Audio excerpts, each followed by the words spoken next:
Everyone. I hope आप सब लोग काफ़ी अच्छे से होंगे और काफ़ी बढ़िया से आपका पढ़ाई लिखाई सब अच्छे से चल रहा होगा।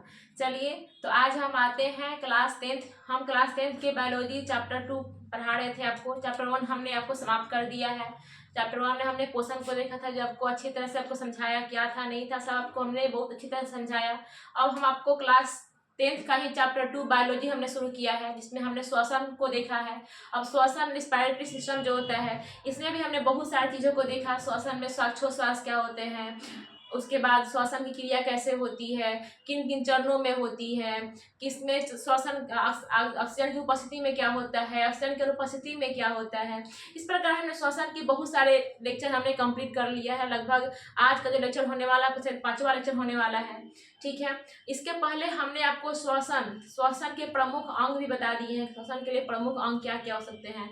इसके बाद हमने श्वसन तंत्र को कल समझाया था, आपको सिर्फ समझाई थी कि कहाँ आपका जो श्वसन तंत्र होता है कैसे काम करता है, कैसे आपका वायु आपका जो होता है नासा छिद्र के द्वारा होते हुए आपके फेफड़े तक जाता है, ठीक है। तो ये सारी बातें हमने कल के लेक्चर आपको समझा दिया था और हमने वहाँ बताया था आपको अच्छी तरह से कि आज मैं आपका जो भी बातें मैं समझाई हूँ उसका नोट्स लिख करके आपको दूंगी। तो वही बात मैं नोट्स को लिख करके आई हूँ। जो ही बातें हमको समझाई थी वो सारी बात हमने नोट्स के तौर पर आपको लिख करके दे दिया है, क्योंकि आपको एग्जाम में समझना जरूरी है ये है, लेकिन साथ साथ उसका नोट्स भी आपको बहुत इंपॉर्टेंट माने रखता है, ठीक है बाबू। तो आई होप बाबू आपको इसके पहले लेक्चर में किसी प्रकार कोई दिक्कत नहीं हुआ होगा। हाँ, एक दिक्कत आपको हर सब बच्चे को आ रही है कि मिस आपके बैकग्राउंड में जो गाड़ी का बहुत पे पे की आवाज़ आ रही है। तो हाँ, अच्छी बात सही है कि मेरा घर है ना बिल्कुल रोड के बिल्कुल किनारे पे है, ठीक है ना। तो होता है, मैं बहुत कोशिश करती हूँ कि आवाज़ ना आए, लेकिन फिर भी आवाज़ आती है, ठीक है ना। तो अभी हम माइक नहीं लिए हैं, माइक ले लेंगे तो फिर ये आपका प्रॉब्लम भी सॉल्व हो जाएगा। लेकिन बात बाकी इसके अलावा अगर आपको हमारे वीडियो में और कोई भी अगर दिक्कत आती है तो आप बेहिचक हमसे कमेंट करके बता सकते हैं। ये तो प्रॉब्लम है, हमको पता है कि ये सारी प्रॉब्लम है कि हाँ मेरे बैकग्राउंड में थोड़ा आवाज़ आते रहते हैं, क्योंकि घर में रोड पे होने की वजह से थोड़ा बहुत प्रॉब्लम होते हैं। लेकिन हम कोशिश करेंगे कि आपका इस प्रॉब्लम का समाधान हम अच्छे से कर पाएँ, ठीक है। तो लेकिन अब आपका हमको लगता है कि अब जहाँ से मैं वीडियो बना रही हूँ वहाँ पे आपको बहुत कम दिक्कत का सामना करना पड़ेगा, ठीक है। लेकिन इसके बाद भी हाँ, हमारे पढ़ाने में अगर कोई दिक्कत आपको आ रही है, हमारी पढ़ाई को समझ में नहीं आ रही है, या फिर हमारे पढ़ाने में कोई चीज़ छूट गई है, तो आप हमसे बेहिचक कमेंट करके हमसे पूछ सकते हैं। मैं सबका जवाब आपको कमेंट में दूंगी, ठीक है। फिलहाल के लिए कल हमने जितनी बातें समझा था वो सारी बातें हम क्या किया आपको बोर्ड पे लिख करके लाए हैं। सबसे पहले देखिए बाबू, यहाँ पे सबसे पहले इंपॉर्टेंट चीज़ क्या है, आपको कल जो बातें मैं समझाया था उसके लिए इंपॉर्टेंट बातें क्या है। इंपॉर्टेंट बात ये है कि बाबू ये जो है फिगर हमने बनाया है ना फेफड़ा का, मनुष्य में श्वसन अंग के हमने फिगर, मनुष्य में जो श्वसन होते हैं, श्वसन किन किन प्रक्रियाओं में पूर्ण होते हैं, ये सब प्रक्रिया हमने आपको समझा दिया था कल, ठीक है। आपका एग्जाम में ना पूछता है ये जो बात है आपका रिस्पायरेटरी सिस्टम इन डिटेल्स जो होता है आपका, उसका फिगर बोलता है कि श्वसन तंत्र का संचित्र वर्णन करे, ठीक है ना। मानव में श्वसन तंत्र का संचित्र वर्णन करे, तो आप इसका फिगर जरूर बनाइएगा, ठीक है ना। फिगर काफी इंपॉर्टेंट होता है और फ्री हैंड कोशिश कीजिएगा फिगर खुद से बनाइए, नहीं कि हाँ कहीं और से छाप उपट की फिगर हम बना लें या फिर किसी और से बनवा लें। जितना कोशिश कीजिएगा वो फिगर खुद से बनाइएगा, समझ गया। तो देखिए यहाँ पे हमने फिगर आपको समझा दिया था। फिगर में जितनी पॉइंट हमने डिस्क्राइब आपको यहाँ पे पॉइंट आउट किया, ऐसे आपका नसा छिद्र था, समझाया था आपको नसा छिद्र क्या होता है। नसा छिद्र के बाद हमने बताया था आपको नसा कपाट क्या होते हैं। नसा कपाट के बाद हमने बताया था फैरिंग्स क्या होते हैं, यानी ग्रसनी। ग्रसनी के बाद हमने बताया था आपका क्या लैरिंग्स, यानी कि स्वर तंत्र क्या होते हैं। स्वर तंत्र के बाद हमने बताया था आपका क्या ट्रैकिया, कि ट्रैकिया क्या होते हैं, यानी कि श्वास नली क्या होते हैं। श्वास नली के बाद हमने बताया था आपका ब्रोनकाई, ठीक है, ब्रोनकाई बताया था। ब्रोनकाई के बाद क्या बताया था हमने बाबू, ब्रोंकियोलिस बताया था, ब्रोंकियोलिस बताया था। और उसके बाद हमने बताया था एल्वियोली, क्या बताया था बाबू आपको, एल्वियोली। इस सब के बारे में हमने जितनी पॉइंट आपको यहाँ पे लिख करके लाई हूँ वो सारी पॉइंट हमने सबके बारे में थोड़ा करके कल करके समझा दिया था। इसके अलावा हमने ये बताया था बाबू कि आप जब भी भोजन करते हैं तो अचानक आपको सड़क जाती है, वो सड़कती क्यों है।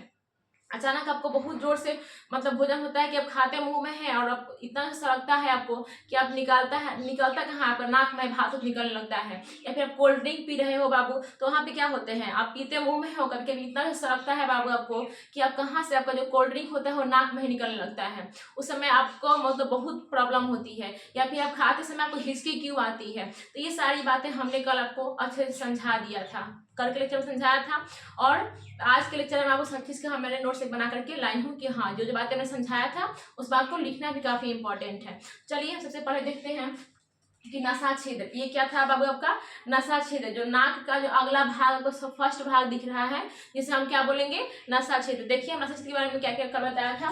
नसा छिद्र क्या होता है, यह नाक का अगला भाग होता है। यह नाक है ना बाबू, इस नाक का जो अगला भाग है इसे क्या बोलेंगे हम नसा छिद्र बोलेंगे। ठीक है बाबू, अब नसा छिद्र होता है इसी भाग से वायु अंदर जाती है। आपको तो पता है ना बाबू कि आप जो भी वायुमंडल से हवा को अपने अंदर लेते हो, हवा को अपने अंदर लेते हो, कहाँ से अंदर जाती है, कहाँ जाती है बाबू आपके नसा छिद्र के द्वारा। इसी नसा छिद्र जो दिख रहा है बाबू सामने आपको, उसी नसा छिद्र से क्या करती है बाबू आपको हवा जो होती है आपके अंदर जाती है। फिर क्या देख रहे हैं आप,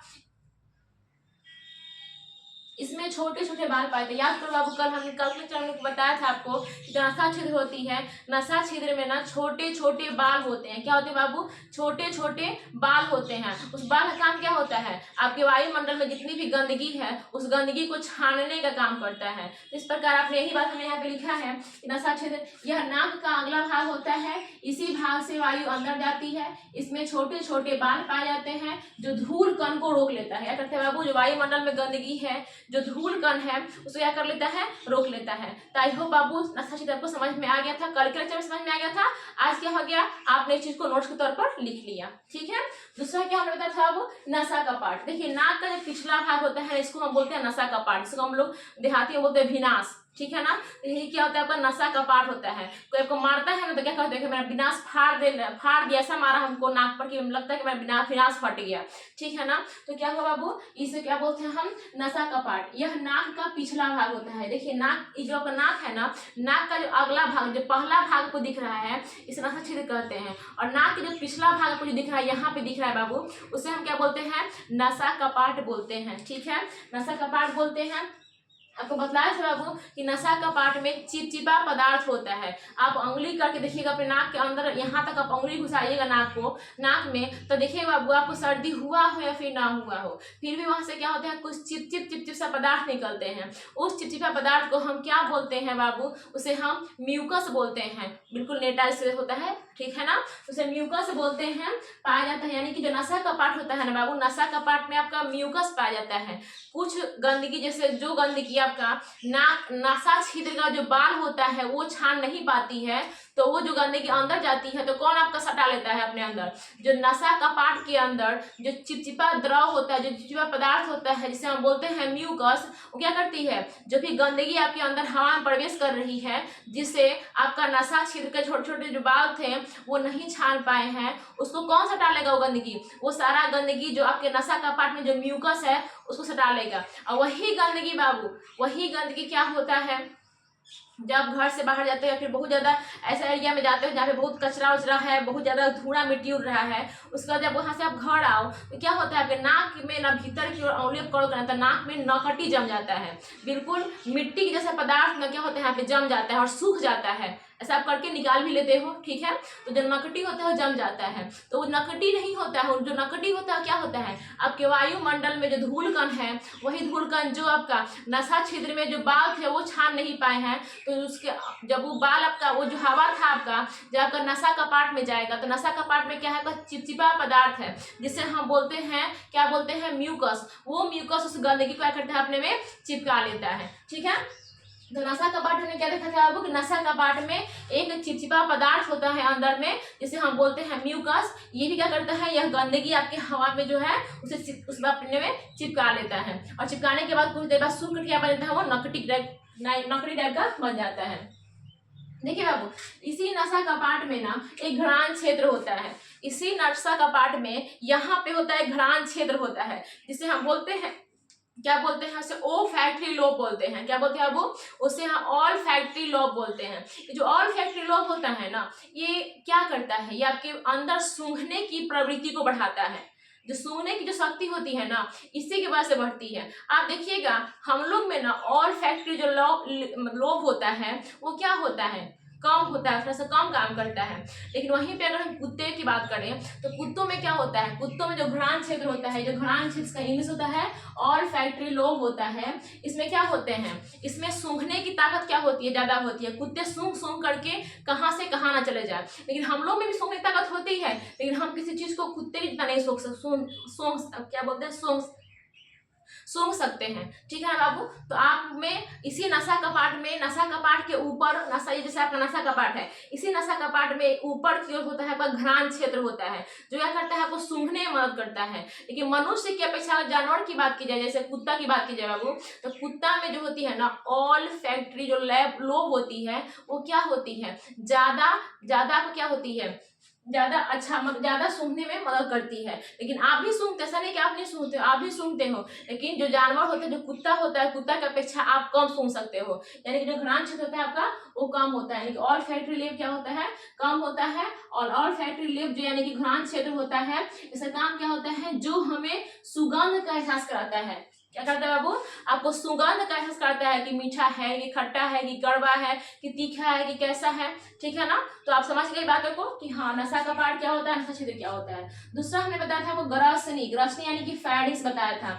यहाँ पे होता है आपका, ये आपका नसा छिद्र है, ये आपका नसा कपाट है, यहाँ पे आपका ग्रसनी। जो ग्रसनी है ना बाबू, नसा छिद्र के अंतिम में, या जो आपका देखिए हमने क्या लिखा है, यह नसा कपाट के नीचे, जो यहाँ आपका नसा कपाट है ना, उसके ठीक नीचे क्या है आपका है ग्रसनी यानी कि फैरिंग्स। और आपके मुख गुहा के अंतिम में आप बड़ा सा आबा को देखोगे ना बाबू, आप मुंह के आईना के सामने अपना मुंह खोल के देखोगे बाबू, तो वहां पे क्या होगा, एक बाबू एक गड्ढा सा, मुख गुहा के अंदर गड्ढा सा एक रचना दिखेगी, जिसे हम क्या बोलेंगे बाबू, ग्रसनी बोलेंगे। तो यही बात हमने लिखा है यहाँ पे, यह नसा कपाट के नीचे तथा मुख गुहा के पीछे पाया जाता है। यह नसा पार्ट यहाँ पे है आपका, इसके नीचे यानी मुख गुहा, जिसके मुख गुहा के पीछे, यहाँ पे मुख गुहा के पीछे पाया जाता है।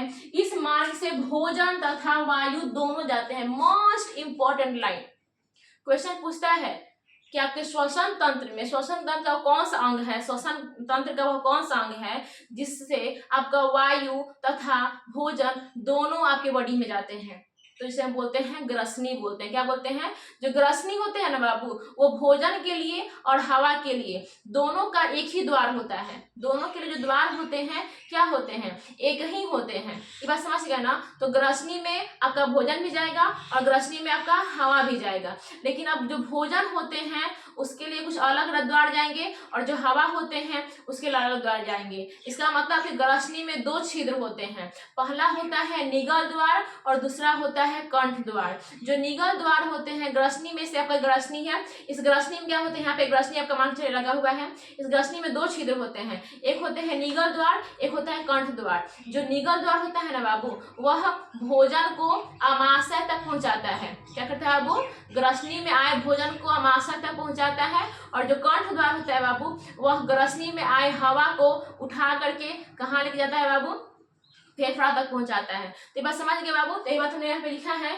इसमें दो छिद्र होते हैं, निगल द्वार और कंठ द्वार। यह भोजन आमाशय में जाता है, भोजन क्या करता है, निगल द्वार से भोजन आमाशय में जाता है और कंठ द्वार से हवा फेफड़े में जाता है। इसमें कोई डाउट आपको नहीं होगा, ना जाने कितना बार इस बात को आपको क्लास में बताए होंगे, समझाए होंगे। ठीक है।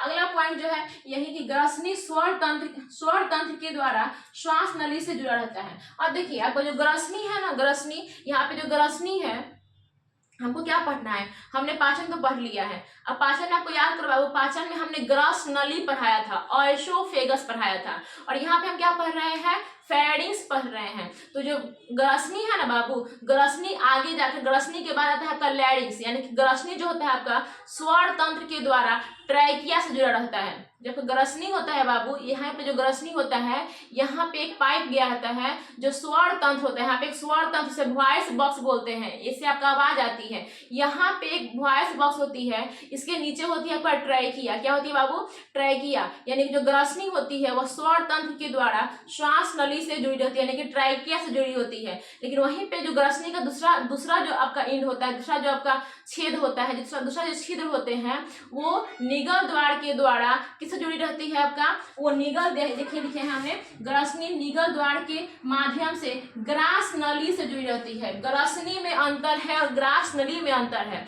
ग्रसनी में आपका भोजन तथा हवा दोनों एक साथ आते हैं, लेकिन ग्रास नली में सिर्फ और सिर्फ आपका भोजन ही आपका आमाशय में जाता है। याद करो बाबू, ग्रास नली में सिर्फ क्रमाकुंचन होता था, यानी ग्रास नली की दीवारों में सिर्फ और सिर्फ क्रमाकुंचन होता था। और ग्रसनी में क्या होते हैं, ग्रसनी एक पाइप है जिसमें आपका भोजन तथा हवा दोनों आते हैं। बाद में ग्रसनी में दो छिद्र होते हैं, निगल द्वार बोलते हैं, कंठ द्वार बोलते हैं। निगल द्वार में भोजन आमाशय से, निगल द्वार द्वारा भोजन आपका ग्रसनी से ग्रसनी से ग्रस नली